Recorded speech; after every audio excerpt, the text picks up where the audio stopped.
마술이 상표 마법사 이슬이 벨리사입니다. 상표를 출원하는 데 있어서는 이제 상표랑 지정 상품을 정하는 것이 매우 중요한데요. 이때 상표라는 것은 이제 사업에서 구체적으로 상표를 어떻게 사용할지 먼저 정해져야 이제 상표를 이제 출원하려는 구체적인 방향성이 잡히게 됩니다. 제품에도 상표를 부착하실 거고 포장지에도 부착을 하시고 뭐 매장이면 간판 아니면 이제 내부 인테리어에도 이제 상표를 사용하게 되실 텐데요. 이때 이제 내가 상표를 어떤 식으로 사용할 건지 조금 이제 형태가 잡힌 상황이라면 상표를 몇 개, 어떤 형태로 출원할지 고민을 하실 수가 있는데요. 오늘은 이런 부분에 대해서 도움이 될 수 있는 내용을 알려드리도록 하겠습니다. 이제 이 부분은 제가 상표 변리사로서 일하면서 고객님들로부터 가장 많이 질문이 들어온 부분이기도 한데요. 이제 그 중에서도 특히 가장 많이 물어보셨던 부분을 위주로 설명드리도록 하겠습니다. 첫 번째로 한글과 영문, 상표 모두 사용하려고 하는데 이제 한 개만 해도 되는지 아니면 둘 다 모두 출원해야 되는지에 대한 부분입니다. 아무래도 둘 다 모두 출원하게 된다면 이제 비용이 2배로 드는 효과가 있기 때문에 이제 많이 무리를 주시는 것 같아요. 보시면 예를 들면 제가 한글 마수리라는 상표를 사용하려고 하고 나아가서 영문 마수리도 사용을 하려고 할 때 과연 둘 다 출원을 해야 되는지 여부입니다. 결론부터 말씀드리면 이제 둘 다 안 하셔도 되고 하나만 출원을 하셔도 됩니다. 이제 이유를 이제 말씀을 드리겠습니다. 이제 상표 같은 경우에는 이제 내가 상표를 출원해서 등록을 받게 되면 이제 제3자가 이와 동일 유사한 상표를 동일 유사한 상품에 대해서 등록받는 것을 막을 수가 있고 나아가서 이제 이 제3자 아무래도 경쟁업체가 될 것 같은데 이 경쟁업체가 나와 동일 유사 상표를 동일 유사 상품에 대해서 내 허락 없이 사용을 하게 된다면 상표권 침해에 해당하게 됩니다. 그런데 이제 가정을 해보면 내가 한글 마수리만 등록을 받은 상태이고 영어 마수리는 등록을 받지 않은 상태입니다.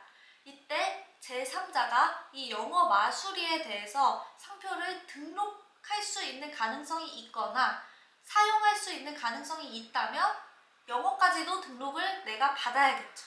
그렇지만 이제 마수리 한글 상표와 영어 상표는 서로 유사 상표에 해당해서 이 제3자가 내가 한글 상표를 가지고 있으면 영어를 등록받지도 못하고 사용하지도 못하게 됩니다. 이제 상표 유사 여부 판단은 원래 이제 상표의 외관, 호칭, 관념을 전체적으로 비교해서 서로 출처에 오인 혼동 가능성이 있다고 판단이 되면 유사 상표로 판단이 됩니다. 특히 이러한 문자 상표의 경우에는 호칭의 유사성이 매우 중요한데요.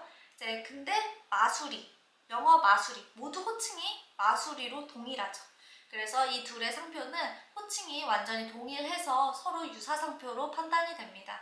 그렇기 때문에 이제 내가 한글이나 영어만 하나만 등록을 받고 사용을 하더라도 이러한 제3자와의 관계에서 이제 큰 문제가 없다는 부분을 알려드리겠습니다.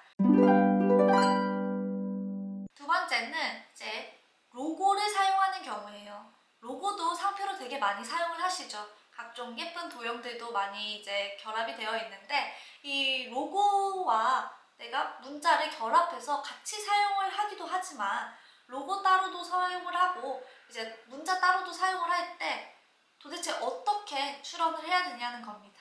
로고 따로, 이제 문자 따로, 그리고 같이 결합해서 이렇게 3개가 나올 수도 있고 아니면 모두 결합해서 1개만 출원해도 되는지 아니면 각각 따로 2개만 출원해도 되는지 이런 경우의 수가 약간 혼돈이 있으실 수가 있을 것 같아요. 이것도 결론부터 말씀을 드리면 각각 도형 따로 이제 문자 따로 이렇게 2가지로 출원을 진행하시길 제안을 드립니다. 이렇게 설명을 드리는 이유도 앞서 설명드린 이유와 같이 상표 유사 판단 법리 때문인데요. 앞서 설명드렸듯이 양상표 유사 여부 판단은 외관, 호칭, 관념을 전체적으로 비교한다고 했었죠.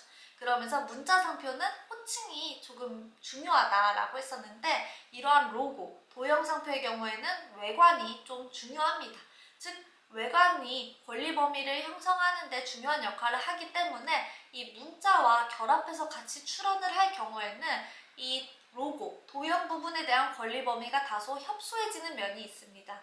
그렇기 때문에 이 로고와 도형이 있을 때에는 따로 분리해서 문자 따로, 로고 따로 이렇게 두 가지로 출원을 하시면 그래도 조금 넓게 권리 범위를 가져가실 수 있게 출원을 하실 수 있겠습니다.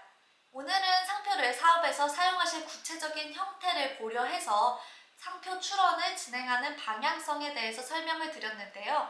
안내드린 내용을 토대로 보다 넓은 권리 범위를 형성할 수 있는 형태로 상표 출원을 진행하시길 바라겠습니다. 상표 마법사 다음 시간에도 유익한 정보로 찾아오겠습니다. 구독과 좋아요 부탁드립니다.